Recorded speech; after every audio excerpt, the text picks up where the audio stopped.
السلام علیکم، welcome to my channel. بچوں میں ڈپریشن ہوتا ہے اور والدین کا اس میں کیا کردار ہوتا ہے، اس کے بارے میں نے ایک ویڈیو بنائی تھی جس کا یہ پارٹ 2 ہے، اور اگر ابھی تک آپ نے پارٹ 1 نہیں دیکھا تو آپ میرے چینل پہ جا کے دیکھ سکتے ہیں۔ تو چلیے کنٹینیو کرتے ہیں۔ اور ہمارے معاشرے میں خاص کر کے ڈپریشن کو نہ تو کوئی فیل کرتا ہے، نہ ہی اس کے لیے کوئی ڈاکٹر کے پاس جاتا ہے، اور بڑے بھی مانتے ہی نہیں ہیں ڈپریشن ہمیں ہے بھی یا نہیں۔ بہت سے لوگوں کو ہوتا ہے، انہیں پتہ ہی نہیں ہوتا، اور ڈپریشن کا مطلب وہ پاگل پن سمجھتے ہیں، حالانکہ یہ پاگل پن نہیں ہے، اس لیے کوئی بتاتے نہیں کہ میں ڈپریشن کا شکار ہوں۔ اور بچوں کا تو بالکل ہمیں لگتا ہی نہیں ہے کہ بچے بھی ڈپریشن میں جا سکتے ہیں، ایسا ہو ہی نہیں سکتا، یہ ہمارے ذہن میں بیٹھا ہوا ہے۔ اور نہ ہی ہم کبھی نہ ہی یہ بھی میں کنفرم کر دوں، نہ ٹیچرز کو اس بات کا پتہ چلتا ہے کہ بچہ ڈپریشن کا شکار ہے، نہ پیرنٹس کو پتہ چلتا ہے، کیونکہ کوشش نہیں کی جا رہی۔ اگر بچہ چڑچڑا ہو رہا ہے یا کچھ تو اس کو ڈانٹ کے چپ کرایا جاتا ہے، یہ دیکھنے کی کوشش نہیں کی جا رہی کہ ایک بار اس سے پوچھ تو لیں بچہ مسئلہ کیا ہے۔ میں تو اپنے بچوں سے اگر تھوڑا سا بھی میں ان کو دیکھوں تھوڑا ہائپر ہو رہے ہیں کچھ، تو میں ان سے فوراً جا کے پوچھتی ہوں آخر کیا ہوا آج پورے دن میں آپ کے ساتھ ایسا کیا ہوا کہ آپ یہ کر رہے ہو۔ تو پھر میری بیٹی میں ہمیشہ ان سے پوچھتی ہوں، اور ان کو اتنی آزادی میں نے دی ہوئی ہے کہ اگر ان کی غلطی ہو تب بھی میں نے ڈانٹتی نہیں ہوں، تاکہ وہ مجھے جو بھی ان کے ساتھ ہوتا ہے وہ بتائیں۔ اگر وہ ابھی سے مجھ سے چھپانا شروع کریں گے تو بڑی ہوں گی یا ان کے ساتھ کچھ غلط بھی ہوگا تو وہ مجھے نہیں بتائیں گی، اور میں چاہتی ہوں کہ وہ مجھے بتائیں۔ مجھے پتہ ہونا چاہیے کہ میری بیٹی کے ساتھ آج کیا ہوا ہے۔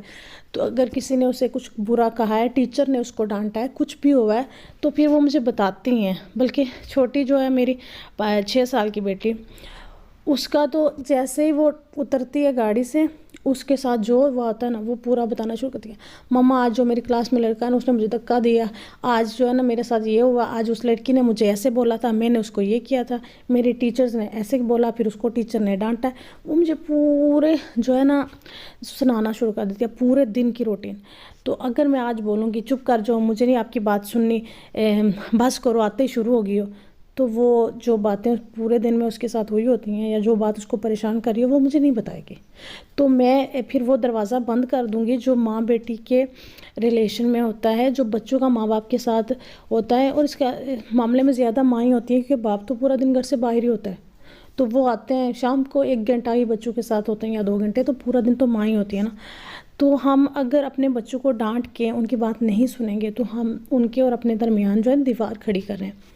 تو اپنے بچوں کو سمجھنے کی پوری کوشش کریں، میری یہ ریکویسٹ بھی ہے۔ ہمارا ایک مسئلہ یہ بھی ہے کہ ہم بچوں کو انسان نہیں سمجھتے، نہ ہم یہ سمجھتے ہیں کہ ان کی کوئی فیلنگز ہیں، نہ ہم یہ سمجھتے ہیں کہ وہ بھی کچھ سوچتے ہیں، ان کا بھی کوئی اپنا نظریہ ہے، یہ سب ہم نہیں سوچتے، کیونکہ ہمیں لگتا ہے ہمارے بچے ہیں تو ہمارا ان کا اوپر پورا ہے کہ ہم جو بولیں وہ یہ کریں، ہم جو سوچیں وہی یہ کریں، جو ہمیں ٹھیک لگتا ہے وہی یہ کریں، پر ایسا نہیں ہوتا۔ اور آج کل جو ہم نے ایک نیا ٹرینڈ بنایا ہوا ہے کہ ہمارا بچہ فرسٹ آنا چاہیے، ایک گریڈ لانا چاہیے، باقی پورے خاندان میں سب بچوں سے آگے ہمارا بچہ ہونا چاہیے، اور یہ جو دباؤ ہم نے بچوں کے اوپر ڈالا ہوا ہے یہ بھی ایک ڈپریشن کی وجہ بن سکتا ہے۔ ہر بچے کی کوالٹی الگ ہوتی ہے، ہر بچے میں کوئی الگ خوبی ہوتی ہے، کوئی لکھنے میں بہت اچھا ہوتا ہے، کوئی پڑھنے میں بہت اچھا ہوتا ہے، کوئی کھیل میں اچھا ہوتا ہے۔ اب سب بچے ایک جیسے نہیں ہوتے۔ اگر آپ کے بھائی کا یا آپ کی بہن کا بچہ 99+ لے کے آ رہا ہے یا 100 لے کے آ رہا ہے تو اس کا مطلب یہ نہیں کہ آپ کا بچہ بھی لائے، اور اگر آپ یہ ایکسیپٹ کر رہے ہیں تو آپ غلط کر رہے ہیں بچے کے ساتھ۔ اگر وہ بچہ اتنا نہیں یاد کر سکتا یا اتنی محنت نہیں کر سکتا، وہ 80+ تک ہی لا سکتا ہے، تو اس کا مطلب یہ نہیں کہ آپ اس کو ڈانٹیں، اس کو دن رات تانے دیں، اور یہ تو بہت عام ہے، اس کو دیکھ وہ کتنے اچھے نمبر لا رہا ہے، تم سے یہ ہوتا نہیں ہے، میں نے تمہارے لیے کیا کیا نہیں کیا، تو پھر ہم سب جو بھی ہم نے کیا ہوتا ہے سب گننا شروع کر لیتے ہیں۔ یہ ایسا نہیں کرنا چاہیے۔ اللہ تعالیٰ نے ہم سب کو ڈیفرنس بنایا ہے، آپ میں جو آپ کر سکتے ہیں وہ آپ کا بھائی نہیں کر سکتا، بالکل ویسے ہی جو آپ کا بڑا بیٹا کر سکتا ہے یا بڑی بیٹی کر سکتی ہے وہ چھوٹی نہیں کر سکتی۔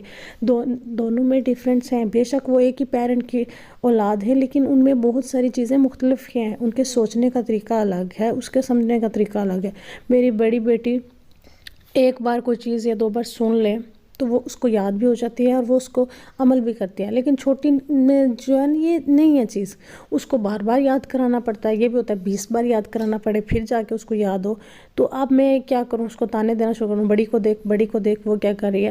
یہ ایسا نہیں ہوتا. جب میں اور میری بہن ایک جیسی نہیں ہے, میں اور میرا بھائی ایک جیسے نہیں ہیں, ہماری سوچنے کی سب کچھ الگ ہے. ہمارے جو تعلیمی ہے, میرا بھائی بہت برا تھا پڑھائی میں بہت اچھی تھی, میری بہن مجھ سے زیادہ اچھی تھی. تو اس کا مطلب یہ تو نہیں کہ ہم ایک ترازو میں سب کو تولیں, ایک ترازو میں سب کو نہیں تولنا چاہیے.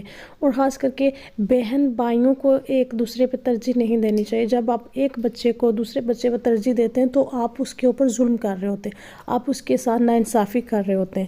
تو اس کا ڈپریشن میں جانے مطلب ڈپریشن میں یہ چیز آسانی سے بچے کو لے کے جاتی ہے جب وہ دیکھتا ہے کہ میرے ماں باپ, میرے سگے ماں باپ اب میرے بہن بھائی سے مجھ سے زیادہ پیار کرتے ہیں, تو اس کا جینے کا دل ہی نہیں کرتا. تو بچپن میں بندہ جو ہوتا ہے نا سوسائڈ کی طرف زیادہ جاتا ہے. اس کو لگتا ہے میں ختم کر لوں, میرا جو دنیا میں آنے کا کوئی مقصد نہیں ہے, مجھے ماں باپ ہی نہیں پیار کرتے تو باقی دنیا میں کیا کروں. کیونکہ بچوں کی ساری دنیا ان کے ماں باپ ہوتے ہیں. باہر والے بندوں سے انہیں اتنی امید یا اتنی چیزیں نہیں ہوتی جتنی اپنے ماں باپ سے ہوتی ہیں. اگر ماں باپ ہی ان کو سمجھیں گے نہیں, ان کو ٹارچر کریں گے, ان کو تانے دیں گے اور بہن بھائیوں کو اس سے زیادہ پیار کریں گے, تو آپ اس بچے کی ایک سیکنڈ کے لیے آپ اس بچے کی جگہ پہ جا کے سوچیں کہ اس نے کیا فیل کیا ہے, اس نے کیا فیس کیا ہے, کتنا درد ہوتا تھا اس کو, کتنے سوالات اس کے اس چھوٹے سے ذہن میں آتے تھے کہ میرے ماں باپ مجھ سے زیادہ میرے بہن بھائیوں سے پیار کرتے ہیں, مجھ سے پیار نہیں کرتے. مطلب یہ صرف ایک جو جملہ ہے نا کہ مجھ سے پیار نہیں کرتے, اسی میں اس کی دنیا ختم ہو جاتی ہے. تو اپنے بچوں پر ظلم نہیں کریں, یہ بہت بڑا ظلم ہے میری نظر میں. ایز پیرنٹ مطلب میں اگر دیکھوں اپنے ماں باپ کو اور میں یہ ایک سیکنڈ یہ سوچوں کہ میرے ماں باپ مجھ سے نہیں صرف میرے بہن بھائیوں سے پیار کرتے, تو میں بھی مرنا ہی چاہوں گی, جینے کی وجہ نہیں رہتی. پھر آپ بچوں سے جب پیار نہیں کرتے اور ان کو دوسروں سے کمپیئر کرتے ہیں تو آپ ان سے جینے کی وجہ چھین لیں. اگر وہ کسی چیز میں اچھے نہیں ہیں, فار ایگزامپل کئی بچے میتھ میں اچھے نہیں ہوتے, اب سب کو میتھ سمجھ میں آ جائے یہ بھی وہ نہیں ہوتا کہ سب کو نہیں سمجھ آتا. کئی بچے میتھ میں نہیں اچھے ہوتے, کہ انگلش میں نہیں ہوتے, کہ اردو میں نہیں ہوتے. تو آپ کا کام ہے ان کی ہیلپ کرنا اور ان کو پش کرنا کہ بچہ آپ کر سکتے ہو, آپ میں یہ چیز ہے, آپ تھوڑی سی محنت کرو گے تو کر سکتے ہو. اگر آپ پہلے کو ہاں اس نے تو کرنا ہی کچھ نہیں ہے, یہ تو بس ہمارے پیسے ضائع کر رہا ہے جو ہم فیسیں دے رہے ہیں, اس سے تو پڑھائی ہوتی نہیں ہے. بڑی بہن کو دیکھو یا چھوٹی بہن کو دیکھو, وہ کتنا پڑھ لیتی ہے, اس کے نمبر دیکھو, اور یہ اس نے تو بس ہمارے پیسے ہی ضائع کرنے ہیں. اگر آپ یہی باتیں بولیں گے تو اس نے سوسائڈ نہیں کرنی تو اور کیا کرنا ہے. آپ خود ایک سیکنڈ کے لیے سوچیں. تو خدا کے لیے اپنے بچوں پر رحم کریں. جب ہم رحم کی بات سنتے ہیں تو ہمارے ذہن میں صرف ایک بات آتی ہے کہ اللہ تعالیٰ ہم پر رحم کرے. ہم کسی پر رحم کریں یہ ہمارے ذہن میں کبھی نہیں آتا. تو آج اللہ تعالیٰ نے یہ اولاد آپ کو اس لیے دی ہے کہ آپ ان کی اچھی سے تربیت کریں اور انہیں سیدھے راستے پر لگائیں, ان کی دینی اور دنیاوی دونوں تربیت کریں. لیکن ہم صرف ایکسپیکٹیشن کرتے ہیں بچوں سے کہ جو ہے نا بچے ہمارے پڑھیں, ہمارا نام روشن کریں. ہم نے کیا کرنا ہے یہ ہمیں یاد نہیں رہتا. تو اس پر پھر سے ایک اور میں ویڈیو بناؤں گی. اب میں بہت ایموشنل ہو گئی ہوں, لیکن اللہ کرے کہ جلدی پتہ چل جائے کہ اس بچی کے ساتھ کیا ہوا تھا, اور اللہ تعالیٰ اس بچی کے ماں باپ کو صبر دے اور اس کو جنت میں اعلیٰ مقام عطا کرے. آمین. اگلی ویڈیو میں نئے ٹاپک کے ساتھ ملیں گے. اللہ حافظ.